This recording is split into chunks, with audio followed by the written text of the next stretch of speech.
అందరికీ నమస్కారం.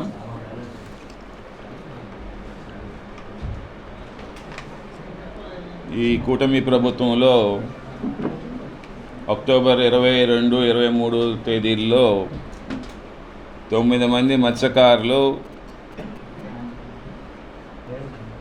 ఈ బంగ్లాదేశ్ టెరిటోరియల్ వాటర్స్లో చిక్కుకొని ఖైదీలుగా బంగ్లాదేశ్ ప్రిజన్లో ఉన్నారు. ఇప్పుడు అంటే నవంబర్ అయిపోయింది, డిసెంబర్ కూడా కావస్తూ ఉంది, 2 నెలలు పూర్తి కావచ్చింది.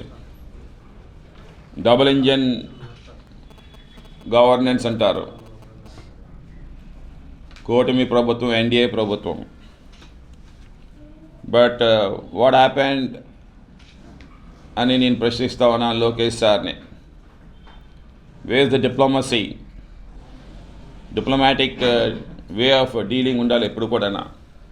బంగ్లాదేశ్ మనకి శత్రు దేశం కాదు, పాకిస్తాన్ అంటే మన శత్రు దేశం, కానీ బంగ్లాదేశ్ అంటే మనకు మిత్రదేశమే. శ్రీలంక కూడా మన మిత్రదేశమే. విత్ ఇన్ డేస్ మనం ఏదైనా సరే డిప్లొమాటిక్గా డీల్ చేసి మన మత్స్యకాలను రప్పించుకోవచ్చు. మన లీగల్ వ్యవస్థ ఉంది, ఇంటర్నేషనల్ లా ఉంది. Jaishankar external affairs minister, okay, ఢాకాలో మన high commission, above all else మన సెంట్రల్ మినిస్టర్ రామ్మోహన్, పక్క జిల్లా శ్రీకాకుళం జిల్లా. మరి ఏం చేస్తా ఉన్నాడు మరి రామ్మోహన్ అంటే? అట్టర్ ఫెయిల్యూర్ అవుతా ఉన్నాడు అన్నమాట. పక్క జిల్లాలో ఉండే మత్స్యకారులు ఓట్లతో కూడా గెలిచాడు రామ్మోహన్, తెలుసుకోవాలి. శ్రీకాకుళం అంతా మా మత్స్యకారులే, Vadabalija కులస్తులే. 30% of the voting share of the Srikakulam ఎంపీకి ఏంటంటే మా వాడబల్జీ కులస్తులు వారే. నాయుడు గారి దగ్గర నుండి కూడా వారు అభిమానంతో వేసేవారు అన్నమాట. మరి అలాంటి ఓటుతో గెలిచినటువంటి రామ్మోహన్కి ఇంకా చంటి పిల్లడితనం పోలే. ఓకే, క్రైసిస్ని హౌ టు ఫేస్ అనేది అతనికి ఇంకా తెలియట్లేదు. Is not able to surmount the crisis. మనం చూసాం ఫస్ట్ ఏదేమో ఈ ఇష్యూ ఒకటి మరి ఫెయిల్ అయ్యారు వీళ్ళు. 9 మంది మత్స్యకారులు అక్కడేమో బందీలుగా ఉంటే, ఇండియన్ గవర్నమెంటే వాళ్ళ చేతిలో ఉంటే ఇంతవరకు కూడా వాళ్ళ వీసాస్ కూడా అప్లై చేయలే, ఇంతవరకు కూడా వాళ్ళకి పాస్పోర్ట్ కూడా అప్లై చేయలేదు. ఇవన్నీ కూడా ప్రొసీజరల్ బుక్లెట్ ఉండాలన్నమాట. Someone gets into the other territorial waters, procedures ఏంటి, ఇవన్నీ ఉండాలన్నమాట. కానీ ఈరోజేమో అవన్నీ ఏం కనిపించట్లేదు ఈ ప్రభుత్వంలోనే.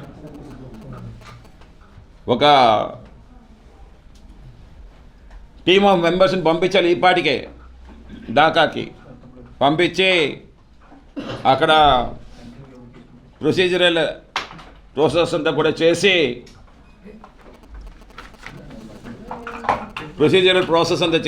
ఈ పాటికే మన మత్స్యకారులందరినీ కూడా విడిపించి ఉండాలన్నమాట. ఈ చిత్తశుద్ధి ఈ ప్రభుత్వంలో కనిపించట్లేదు. మరి గత ప్రభుత్వం మీ అందరికీ తెలుసు, జగన్మోహన్ రెడ్డి గారు అనేక రిఫార్మ్స్ తీసుకొని వచ్చారన్నమాట. 550 కోట్లు కేవలం ఫిషింగ్ హార్బర్స్ ఇన్ఫ్రాస్ట్రక్చర్ పెంచడం కోసం అని చెప్పేసి ఆ రోజు ఆటోమేటిక్ ఇన్ఫర్మేషన్ సిస్టమ్ అనేది ఇంప్లిమెంటేషన్ చేయాలి. సో అలాగే ట్రాన్స్పాండర్స్ ఉండాలి. ఈ ట్రాన్స్పాండర్స్లోనేమో ఏదైతే ఈ ప్రీలోడెడ్ మ్యారిటైమ్ కోఆర్డినేట్స్ ఏవైతే ఉంటాయో అవి చేసి, ఎప్పుడైతే మత్స్యకారుడు ఆ వాటర్స్ దగ్గరికి వెళ్తే ఆటోమేటిక్ అలాంటి సిస్టమ్ వస్తుందన్నమాట. టెక్నాలజీ పెరిగిపోయింది అంతా కూడా, అది వినియోగించుకోవాల్సిన బాధ్యత ఉందన్నమాట. సో జగన్మోహన్ రెడ్డి గారు ఉండుంటే ఈ పాటికి అవన్నీ సిస్టమ్స్ అన్నీ వచ్చి ఉండేవాడు. ఎందుకంటే అతను మత్స్యకారులు అంటే చాలా ప్రేమ. అందుకే 550 కోట్ల రూపాయలు first time in the 2019 elections 2019 గెలిచిన వెంటనే 550 కోట్ల రూపాయలు ఆల్ ఫిషింగ్ హార్బర్స్ని రిఫార్మ్ చేశారన్నమాట. తర్వాత another 10 fishing harbours, world class fishing harbours, ఒక్కొక్క ఫిషింగ్ హార్బర్కి 500 కోట్ల రూపాయలు. 6 ఫిష్ ల్యాండింగ్ సెంటర్స్,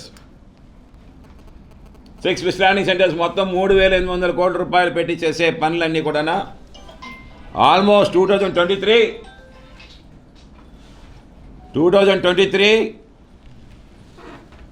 సెప్టెంబర్కే 75% వర్క్స్ అయిపోయాయి అన్నమాట. నిజాంపట్నం ఇలాంటి ఏరియాస్ అన్నీ కూడా. సో ఇవన్నీ జరిగినటువంటివన్నీ కూడా ఏంటంటే అతని యొక్క ఉద్దేశం ఏంటంటే జగన్మోహన్ రెడ్డి గారు 50,000 మంది మత్స్యకారులకి ఇది ఉపయోగకరంగా ఉంటుంది. డేటా కలెక్ట్ చేశారన్నమాట. సుమారు 50,000 మంది ఈ మత్స్య సంపద మీద బతుకుతున్న వాళ్ళందరూ కూడా అటు గుజరాత్కి 15,000 మంది కేవలం శ్రీకాకుళం జిల్లా నుంచి వలస వెళ్తున్నారన్నమాట. అలాగే మిగతా జిల్లాలు ఇవన్నీ కలుపుకుంటే 50,000 మంది. మనమేంటి, మనకింత సీ వాటర్స్ ఉండడం ఏంటి, మనం గుజరాత్ దగ్గరికి వెళ్ళడం ఏంటి, మనం అటు కోల్కతాకి వెళ్ళి బంగ్లాదేశ్ వాటర్స్లో చిక్కుపోవడం ఏంటి, ఇవన్నీ ఆలోచన చేసి ఓకే ఇటు కిందనేమో తమిళనాడు కర్ణాటకకు వెళ్ళి అక్కడేమో శ్రీలంక వాటర్స్లో తిరిగిపోతా ఉన్నారన్నమాట తెలియక. సో అలాంటి ఇవన్నీ కూడా కట్టెలు చేయాలని చెప్పేసి 10 fishing harbours, world class fishing harbours, not a joke. అలాగే 3 seaports and 6 fish landing centres. మీరు గమనించండి, చంద్రబాబు నాయుడు గారి మేనిఫెస్టో ఫ్రమ్ ద డే 2004 నుంచి కూడా తీయండి, ప్రతి మేనిఫెస్టోలో కూడా ఉంటుంది. 2004 I'm talking about, not 2009 and all. 2004 నుండి కూడా తీయండి. ఎవ్రీ 5 కిలోమీటర్లకి ఒక జట్టి కట్టిస్తాను, ఫిష్ ల్యాండింగ్ సెంటర్ కట్టిస్తానని చెప్తారన్నమాట. కానీ ఈ రోజు వరకు కూడా ఒక ఫిష్ ల్యాండింగ్ సెంటర్ కూడా నిర్మాణం చేయలేదు. మత్స్యకారులందరూ వెళ్ళి అడిగితే తోలు తీస్తాను, తొక్క తీస్తానంటారు. తోలు తొక్క తీయాలంటే మా ఆడవాళ్ళకి తెలుసు, మా మత్స్యకారులు ఆడవాళ్ళకి తెలుసు బాగానా. ఓకే, ఇతనికి ఏం తెలుస్తుంది, పులస తీసి ఓకే కత్తిలు బాగా షార్ప్ అయిపోయి ఉన్నాయన్నమాట. అంటే ఫిషర్మ్యాన్ అంటే వీళ్ళకి అభిమానం లేదు. 6 రూపాయలు 3 పైసలు ఉండే ఆయిల్ సబ్సిడీ 9 రూపాయలు చేసిన ఘనత మా జగన్మోహన్ రెడ్డి గారిది. నువ్వు గెలవడం కోసం అని చెప్పేసి 15 రూపాయలు చేస్తానన్నావు, ఇంతవరకు చేయలేదు. 2 సంవత్సరాలు అయిపోయింది. 15 రూపాయలు చేస్తానన్నావు, ఏం చేసావా? మేము 1,00,000 మంది భరోసా ఉంటే 4,000 రూపాయలు ఉంటే మేము 10,000 భరోసా చేస్తాం. 1,35,000 మందికి 35,000 మందిని పెంచాం. ఈరోజు 1,35,000కి ఇవ్వట్లేదు. మళ్ళీని 10,000 ఇచ్చాం. ₹1.50కే సబ్సిడీ కరెంట్ ఇస్తామన్నాము. సో ఇవన్నీ కూడా జగన్మోహన్ రెడ్డి గారి యొక్క మత్స్యకారుల మీద ప్రేమ అన్నమాట. వాళ్ళు ఎలాగైనా అప్లిఫ్ట్ చేయాలి అన్న ఒక దృక్పథంతో ముందుకు సాగినటువంటి అన్నమాట.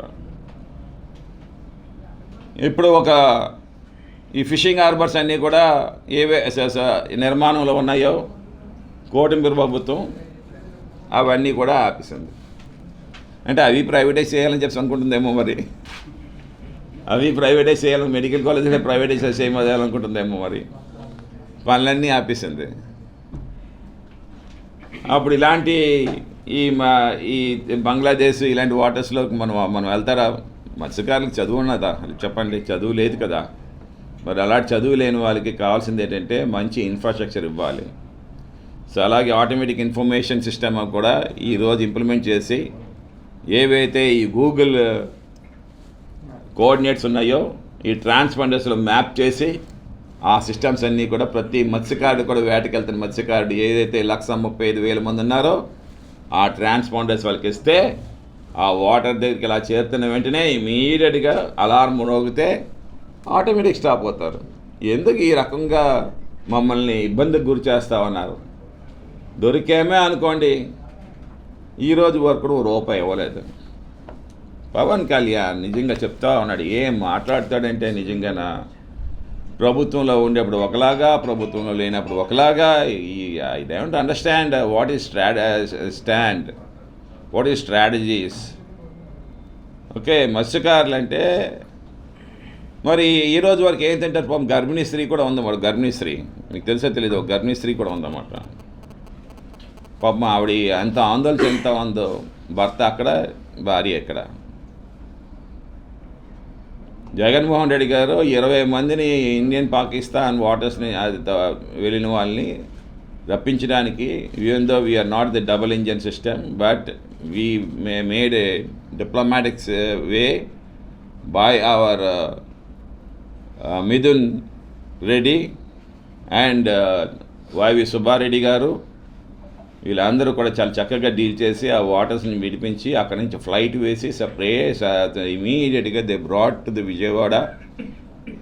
అండ్ ఫ్రమ్ విజయవాడ జగన్మోహన్ రెడ్డి గారు కలిసి ఇమీడియట్గా ఒక 5-6 లక్షలు ఒక్కొక్కరికి చెక్నిచ్చి పంపించాం. సో నేను ఈరోజు డిపెండ్ చేస్తాను, the days are different, the GDP is different. We have made a system to be followed. 5 లక్షలుగా ఉండేది 10 లక్షలు చేస్తాం. ఎవరైనా సరే చనిపోయిన వాళ్ళకి 6 రూపాయలు 3 పైసలు 9 రూపాయలు చేస్తాం. అలాగే 4,000 రూపాయలు ఉండేదేమో భరోసా ఏమో 10,000 చేస్తాం. 5 లక్షల రూపాయలేమో